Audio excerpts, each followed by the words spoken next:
Hello everyone, I welcome you all to this incredible platform of learn with Meeju. आज की इस class में हम बात करेंगे एक्टिव वॉइस और पैसिव वॉइस पे। जैसे कि आपके सिलेबस में टॉपिक मेंशन होता है, किसी भी कम्पिटिटिव एग्ज़ाम की आप बात करते हैं तो यहाँ से एक दो क्वेश्चन देखने में मिलते हैं। ठीक है, आज हम बात करेंगे एक्टिव क्या होता है, पैसिव क्या होता है। दो तरह के वॉइसेस होते हैं। एक्टिव वॉइस क्या होता है प्यारे दोस्तों? एक्टिव वॉइस, इन एक्टिव वॉइस में हमें ये पता होना चाहिए कोई भी जो सेंटेंस होता है वो किससे शुरू होता है, एक सब्जेक्ट के साथ शुरू होता है। आपको ये पता होना चाहिए सब्जेक्ट क्या होता है। ठीक है, जैसे दे के साथ शुरू होगा, द टीचर, ये ना सेंटेंस फास्ट। ये मैं आपको बता रहा हूँ कि जो एक्टिव वॉइस होते हैं उसमें जो सेंटेंस होगा वो जो उसकी बिगिनिंग होगी यानी जो शुरू होगा वो सब्जेक्ट के साथ शुरू होगा, इतना आपने याद रखना है। पैसिव वॉइस में क्या होता है, एक सेंटेंस जो होता है वो शुरू होता है एक ऑब्जेक्ट के साथ। क्या कहा मैंने? अगर हम पैसिव वॉइस की बात करें तो उसमें क्या होता है, एक सेंटेंस किसके साथ शुरू होता है, एक ऑब्जेक्ट के साथ। ठीक है, ये आपने याद रखना है। बस दो चीज़ें इतनी याद रख लेना मैंने जो बताई। एक मैंने आपको जो बताया कि एक्टिव वॉइस में एक सेंटेंस शुरू होता है सब्जेक्ट के साथ, यहाँ तक। और दूसरा आपने याद रखना है एक पैसिव वॉइस के अंदर एक सेंटेंस शुरू होता है ऑब्जेक्ट के साथ। इतना क्लियर है? मैं आपको सिर्फ वही चीज़ें बताऊँगा जो आपको एग्जाम में हेल्प करेंगी। चलिए अब नेक्स्ट बात कर लेते हैं। Dear experience, when we talk about active and passive voice, यहाँ पे भी बहुत सारे रूल फॉलो करने पड़ते हैं, लेकिन मैं आपको ज़्यादा डीप नहीं ले जाऊँगा। मैं आपको सिर्फ काम की चीज़ें बताऊँगा जो आपको काम आएंगी। अगर हम रूल पढ़ने शुरू हो जाएंगे तो 5-6 दिन लग जाते हैं। ठीक है, वो भी मैंने प्रिपेयर किया हुआ है, लेकिन आपके काम की चीज़ें मैं डिस्कस करूँगा। Active voice, passive voice. क्या कहा? Active voice, passive voice. मैंने कहा इधर हमारे पास 12 सब्जेक्ट होते हैं, इधर 8 ऑब्जेक्ट होते हैं। इस पर आपने ज़्यादा अभी फोकस नहीं करना। अब सुने, जब ये एक्टिव वॉइस है, इस तरफ पैसिव वॉइस है। मैंने कहा एक्टिव वॉइस में आपने ये चीज़ें याद रखनी है। जब भी किसी सेंटेंस के अंदर एक्टिव वॉइस में first form of verb S या ई एस या डू डज लगा होगा, क्या कहा? First form of verb S या ई एस या डू डज होगा तो वो पैसिव वॉइस में किस में चेंज हो जाएगा? Is, are, am plus third form of verb में चेंज हो जाएगा। समझ आया? चलो फिर अगर आपके सामने किसी सेंटेंस में इज, आर, एम होगा, क्या कहा? किसी सेंटेंस में एक्टिव वॉइस के सेंटेंस में इज, आर, एम होगा तो वो इज, एम, ठीक है, is, are, am plus being plus third form of verb में चेंज हो जाएगा। क्या कहा? इज, आर, एम किसी सेंटेंस में आपको देखने को मिले तो वो किस में चेंज हो जाएगा? Is, are, am plus being plus third form of verb में चेंज हो जाएगा। ये चीज़ें आपको कोई भी यूट्यूबर नहीं बताएगा।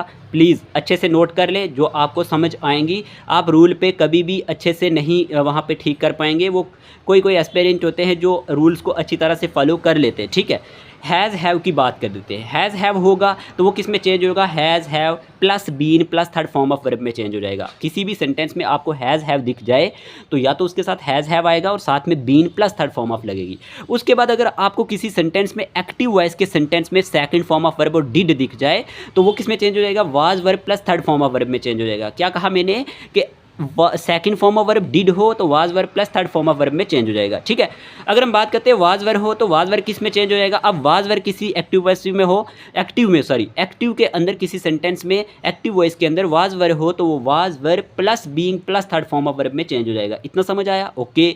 फिर अगर हैड दिया गया हो और plus third form of verb लगी हो एक्टिव वॉइस में तो वो किस में चेंज हो जाएगा? Had been plus third form of verb में चेंज हो जाएगा। ये अभी आप करते जाएं, फिर आप खुद क्वेश्चन करेंगे। फिर विल शैल हो किसी एक्टिव वॉइस में तो वो किस में चेंज हो जाएगा? ये हमारे पास विल बी और shall be plus third form of verb में चेंज हो जाएगा। क्लियर? फिर अगर हमारे पास विल शैल हैव दिया गया हो तो वो किस में चेंज हो जाएगा? Will shall plus have been plus third form of verb में चेंज हो जाएगा। समझ आया? विल शैल प्लस हैव दिया हो तो will shall plus have been plus third form of verb में चेंज हो जाएगा। अब इतना समझ आ जाएगा आपको। यहाँ पे 8 मैंने बात की जो आपको इंपॉर्टेंट थे।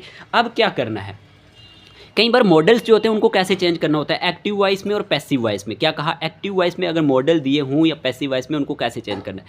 अगर आपको एग्जामिनर किसी सेंटेंस में can they, can plus first form verb हो तो वो आपको इतना तो पता है वॉइसेस में वो हमेशा थर्ड फॉर्म वर्ब में चेंज हो जाता है। देखो यहाँ पे ये सिर्फ थर्ड फॉर्म लग रही है, कोई भी और वर्ब की फॉर्म नहीं है। तो अब देखिए यहाँ पे मैंने क्या कहा, can plus first form of verb हो तो can be plus third form of verb में चेंज हो जाएगा। कुड हो plus first form of verb हो तो could be plus third form of verb में चेंज हो जाएगा। May plus first form of verb हो तो may be plus third form of verb में चेंज हो जाएगा। Okay, might plus first form of verb हो तो might be plus third form of verb में चेंज हो जाएगा। Would plus first form of verb हो किसी एक्टिव सेंटेंस में, एक्टिव वॉइस के सेंटेंस में, तो would be plus third form of verb में चेंज हो जाएगा। Would like to plus first form of verb हो डियर एस्पेरेंट्स, तो वो किस में चेंज हो जाएगा, would like to be plus third form of verb में चेंज हो जाएगा। ये सारी चीज़ें नोट करनी है। To plus first form of verb दिया हो तो to be plus third form of verb में चेंज हो जाएगा। इतना समझ आया। उसके बाद अगर हमारे पास दिया हो यहाँ पे should plus first form of verb हो तो should be plus third form of verb में चेंज हो जाएगा। Must plus first form of verb हो तो must be plus third form of verb में चेंज हो जाएगा। ought टू हो plus first form of verb हो तो ought to be plus third form of verb में चेंज हो जाएगा। ओके क्लियर, इतना समझ आ गया।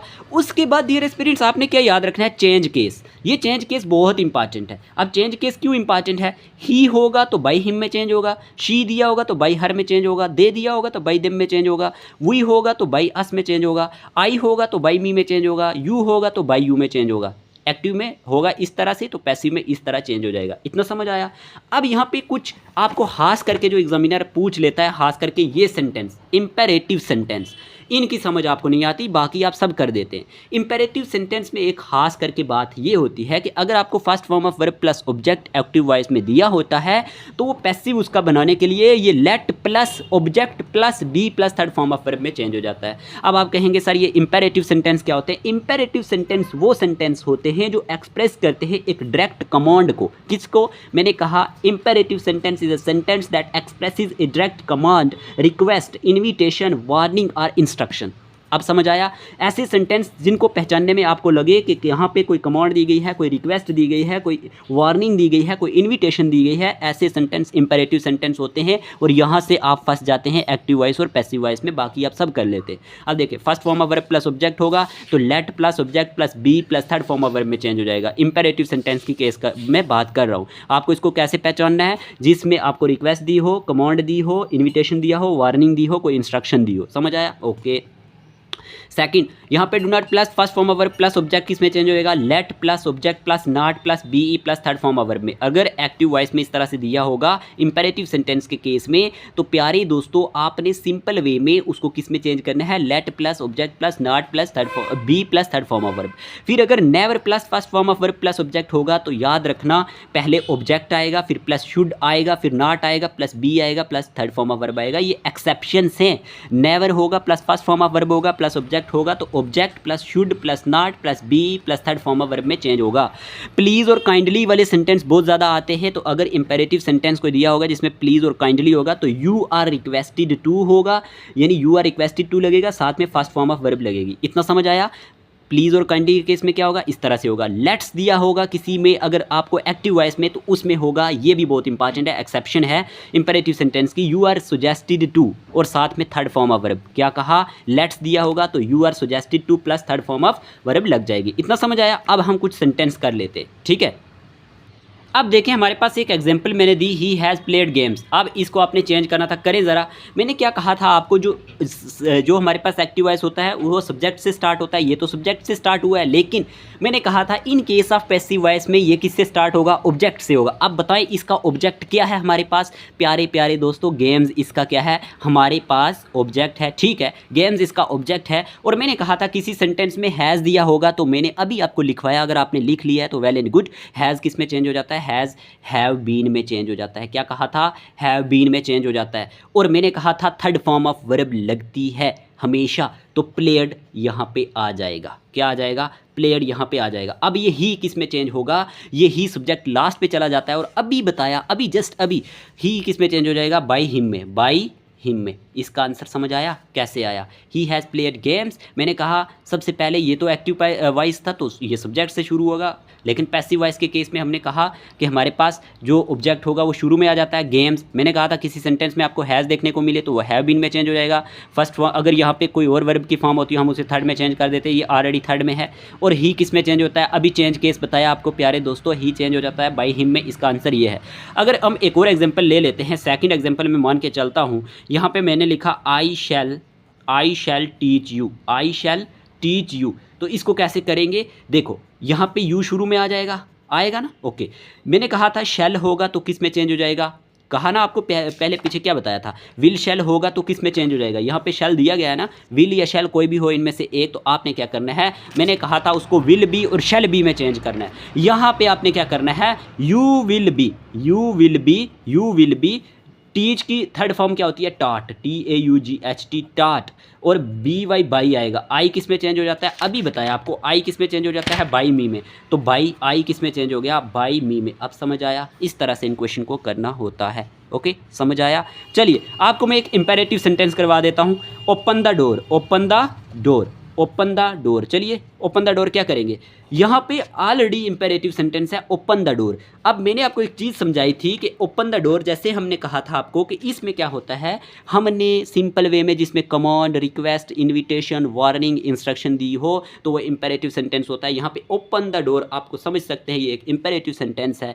तो प्यारे बच्चों, प्यारे एस्पायरेंट्स, यहाँ पे इस क्वेश्चन का आंसर क्या होगा? हमारे पास यहाँ पे इस क्वेश्चन का आंसर होगा लेट से स्टार्ट करने को कहा था ना, लेट द डोर। इसको सिंपल इस तरह से चेंज करना है। मैंने आपको कहा था लेट लगेगा प्लस ऑब्जेक्ट लगेगा प्लस बी लगेगा plus third form of verb लगेगी। यही समझाया था, यही लिखवाया था। Let the door B opened, let the door B opened. Okay, समझ आ गया होगा? OPNED। ओके, इतना आपने समझ लिया कि मैंने क्या कहा? मैंने कहा था ना आपको लेट होगा, फिर ऑब्जेक्ट लगेगा, फिर हमारे पास बी लगेगी, मतलब थर्ड फॉर्म ऑफ वर्ब लगेगी लास्ट पे। तो इस तरह से इंपेरेटिव सेंटेंस को किया जाता है। ठीक है, अगर हम बात करते हैं, एक और एग्जांपल ले लेते हैं। Read the book, read the book कैसे करेंगे आप? ये भी एक इंपेरेटिव सेंटेंस है। तो लेट द बुक, लास्ट पे क्या आएगा? मैंने कहा था बी, और लास्ट पे क्या आएगा? Third form of verb. Red, यहाँ पे रेड ही आएगा। तो इस क्वेश्चन का आंसर इस तरह से है। ठीक है, एक और ले लेते हैं। एक है हमारे पास यहाँ पे नॉट टाइम वेस्ट टाइम लिख लेते हैं। यहाँ पे मैं ऐसे ही अभी तेज़ लिख रहा हूँ, तो इस मेरी हैंड राइटिंग को हंसना मत। अब देखें इसमें क्या करेंगे? लेट टाइम, देखो ऑब्जेक्ट, मैंने कहा था ना ऑब्जेक्ट लगाना है, फिर आपने क्या लगाना है? हमारे पास be plus third form of verb, let time. अब यहाँ नॉट भी आएगा, क्योंकि यहाँ पे ऊपर आप देख सकते हैं ये है, तो हमें नॉट भी लगाना है। और लास्ट पे वेस्टेड, वेस्ट की थर्ड फॉर्म वेस्टेड। अब समझ आ गया? Time should not be wasted भी आ सकता है, लेकिन let time not be wasted. इस तरह से इन क्वेश्चन को करना होता है। एक और एग्जांपल ले लेता हूँ ताकि आपको और हेल्प आ जाए। Please help the poor, please help the poor. चलिए करते हैं इसको। तो मैंने कहा था जहाँ पे प्लीज़ और काइंडली लगा होगा वहाँ पे आपने क्या करना है? वहाँ पे आपने यू रिक्वेस्टेड टू करना है। यही कहा था? हाँ, यही कहा था, you requested to help the poor. अब समझ आया? क्या करेंगे बाकी रूल? अगर मैंने आपको जो चीज़ें यहाँ पे लिखवाई तो आप आराम से इजीली इनको कर सकते हैं। बहुत सिंपल सा आपको एक्टिव पैसिव पूछा जाता है। प्लीज़ हेल्प द पोर, मैंने कहा था प्लीज़ चेंज हो जाता है यू रिक्वेस्टेड टू में। किस में? यू रिक्वेस्टेड टू में। किसी भी सेंटेंस में आपको प्लीज़ दिख गया अगर इंपेरेटिव सेंटेंस में, तो you requested to help the poor कर देना। और एक क्वेश्चन और कर देते हैं। मैंने कहा था अगर आपको लेट से यानी स्टार्ट हो रहा है कोई सेंटेंस एक्टिव वॉइस में, जैसे हम मान लेते हैं लेट्स टेक चैलेंज। मैंने कहा लेट्स टेक चैलेंज, हमने कहा लेट्स टेक चैलेंज। तो इसको कैसे करोगे? इसको करने का तरीका क्या है? मैंने कहा था लेट्स किस में चेंज हो जाएगा? लेट्स चेंज हो जाएगा यू, क्या कहा था? You are suggested, you are suggested में। मैंने कहा था लेट्स सजेस्टेड में चेंज हो जाएगा। यही बात बताई थी ना, मैंने कहा था यू आर सजेस्टेड में चेंज हो जाएगा। लेट किस में चेंज हो जाएगा? यू आर सजेस्टेड में। तो आप you suggested to take challenge, you suggested to take challenge. आपने अगर वो लिखा है ना, आप समझ सकते हैं कैसे आया होगा। जैसे मैंने कहा था, देखें मैंने कहा था आपको कि यहाँ पे you are requested to plus third form of verb लगेगी, तो यहाँ पे आपको ये समझ आ चुका होगा।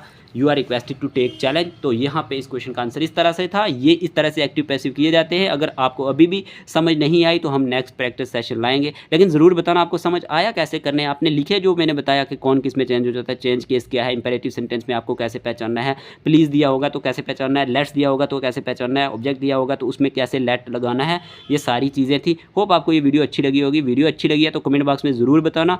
चैनल पर नहीं हो तो चैनल को सब्सक्राइब कर देना। Okay, take care of yourself. मिलते हैं नेक्स्ट लेक्चर के साथ।